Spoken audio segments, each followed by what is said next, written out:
And good morning, good afternoon, or good evening to everyone who are watching this wherever you are in the world. I am Apo Adman Agama and I am here broadcasting in Barangay Francisco Musnara, City of San Jose del Monte, in the province of Bulacan, Philippines, and I am here inside the shrine of Luntiang Agama. Anyway, I'm not good at introductions, but I am going live today to check you out. How is everyone? And it seems the weather or the climate or the season is changing already, and I'm just worried about the change that is happening in our world. Though this is part of our nature and this is natural in our world, but the thing that is happening to our world, the changes that it brought or that is happening, is probably we have a contribution to what is happening to our world and to our community. So, what is the importance of this? As peace weaver, we want to secure the peace that we have. And on the past days, we have talked about the situations, about the energy pool that we encounter in our environment when we go out of the house, and probably we are getting some vibrations, some energies from other people. But aside from other people, the environment itself is radiating their own energies towards us. It is part, no, it is part. So those energies have its role in giving life for everyone. But sometimes the type of energies that our environment is emitting might be constructive or destructive. That's why we need to align all the time to these energies that is coming on our way. You know, in our planet, we are living in a living planet, and everything in this planet is alive, and that is what we call some religious study, not spiritual study, we call that as animism, and in the Philippines we consider that as well. That's why if you are going to ask our indigenous religion and spirituality, we are called Anituhan, because we are an animist. We believe that everything has a spirit, everything that has life, and this life force is connected to us, and we could have our constant communion with the environment, with the force of nature, not only with the souls of the people who are living and dead, but also with the plants, with the nature, such as mountain, river, etc., etc. And I know for us it will be scary for some that these are alive, no? In school we are taught of living and non-living things, and non-living things could not hurt us. But unfortunately, even those non-living things, if it moves, it will hurt us, such as the rock. If you pick the rock and pick up the rock, no, or a stone, and there is someone who lift the stone and throw it to you, it will hurt you for sure, no? So it has power, it has an impact, even though the rock is non-living, but if it hurts you, it affects you. If it hit you, it affects you. So that is the power of those objects, the non-living things that we consider. But even though it is non-living, it could still affect us. And probably our ancestors is very wise, and they taught us that these things could help us someday. Even though they are non-living, they could still assist us in our life, such as when they experienced the storm, they found a shelter so that they could not be get wet, or whatever calamity or bad things that would happen. They know how to cover up themselves using big leaves. But those big leaves are not good enough. Then they found caves, and that cave become their shelter, and they become their home. That's why nowadays, using those tools that we could found, we started to build houses. And This is how we adapt to nature. But the process of adapting to nature, no, sometimes it might give us benefit, and sometimes it might give us destruction to the world or in a long-term run.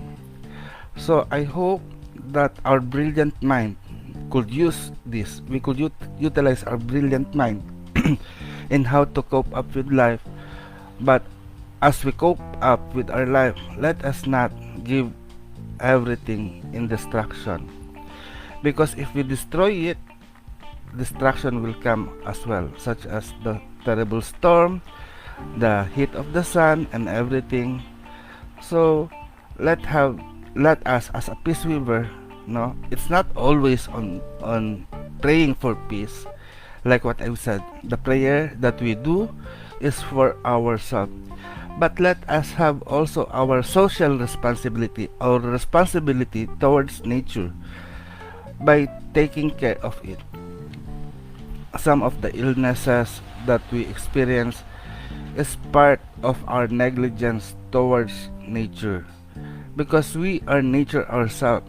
If we just only think of us, of how we survive, and neglect other things that surround us, it might give us a big problem in the future, such as the terrible heat. We could not prevent heat to come. We could not tell, hey sun, stop shining, just give us a little ray. No, the sun has its own mind.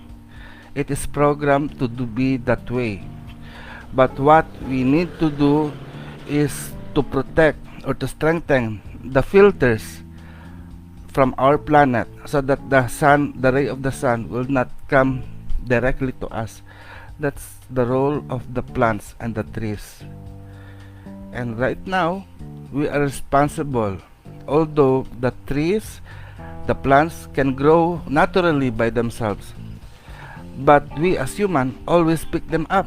We cut trees, we pick flowers, and their natural process of growing and decomposing is fastened. It means it turns quick because we intervene in their process. So if we intervene in the process by prematurely harvesting woods, prematurely harvesting flowers or herbs, we should also have a responsibility to replant them. Their work is very important for us. They filter the air we breathe. They filter the rays, the radiations that comes from the sun.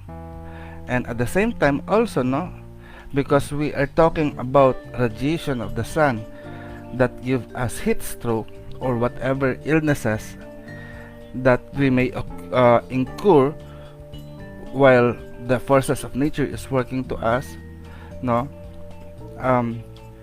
The use of modern technology also add to this climate change. They said that global warming is caused by climate change, no, and the climate change is this process of thinning the atmosphere. But I think this climate change is not natural, because the change that happened is caused by us as human beings. It is our behavior on how we treat other plants or other natural beings, natural creatures, is the one that affect the change, the climate or the warming of this world. So it is our own behavior, not only to us, to our fellow individual beings, to our fellow human being, but also it is our behavior towards all other creatures. How do we treat the land that we are standing up right now?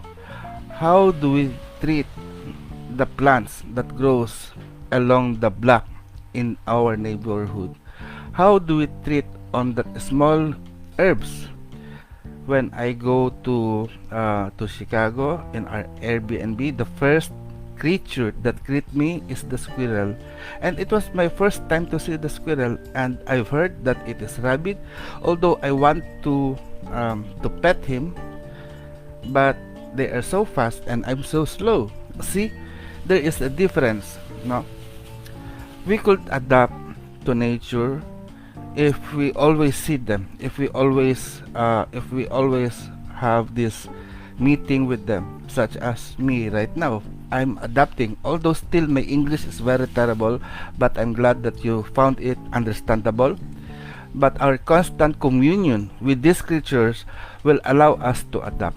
So I hope that we as Peace River could have this time to commune with nature.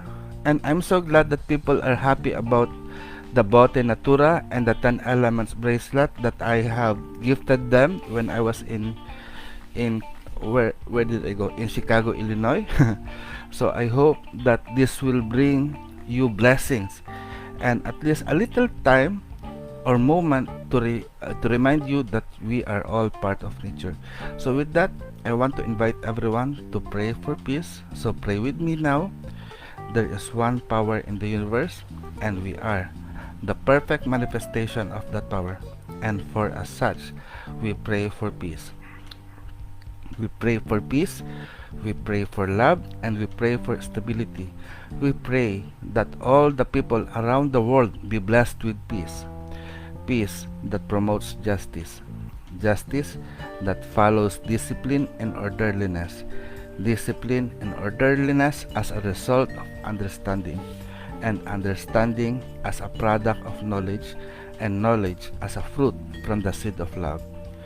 O great Supreme Divine Spirit, we come before you and ask you to bless us, your children, with courage, strength, and bravery, so that through these blessings we may overcome all forms of evil, fear, hatred, terror, violence, warfare, and warriors around the world.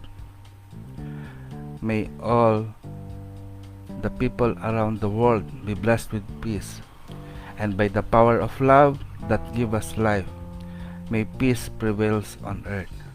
May all the inhabitants of Mother Earth enjoy the blessings of love as we create and manifest this in our life by our unified will, with aiming no harm to anyone. We accept and receive this, and it is so, so mote it be. And I want to take this opportunity also to pray for everyone that is being affected with this change of season. May your body be strong, may your mind be well, and may your life be long and happy life you will experience, and embrace peace all the time. So until then, may you all blessed be peace. Mayari na. Pag-asatin. Paalam. I love you. Bye.